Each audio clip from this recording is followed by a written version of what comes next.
Feminism is about trying to change the world. It's about recognising gender inequalities, but other inequalities as well.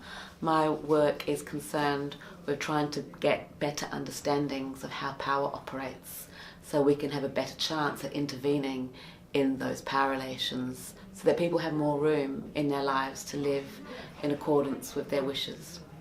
Often power works through presuming that the interests of one group are the interests of all groups, and that usually works by hiding that these are the interests of one group as opposed to all groups, so that when one person speaks, it appears that they're speaking for everybody when actually they're only speaking for somebody.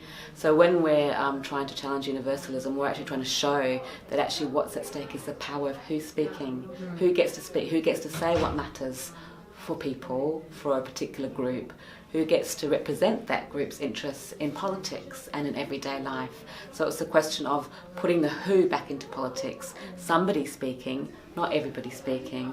Somebody's working, not everybody's working. So you're always thinking about trying to locate the person who is doing the knowledge, who is writing the books, who is giving the speech, and recognise that their location matters, and it often matters by disappearing from viewpoint. So we actually say where you come from, who you are, the history that you have in coming to this world, that shapes what you can do, and we need to explore that. It was a starting point for feminists, was to challenge universalism. And what that means was basically to show how when people assume something to be universally relevant about everybody, they were actually referring to a specific group of people. So when they were talking about human rights, they were referring to men's rights. Or when they were talking about humanity, they were referring to white people.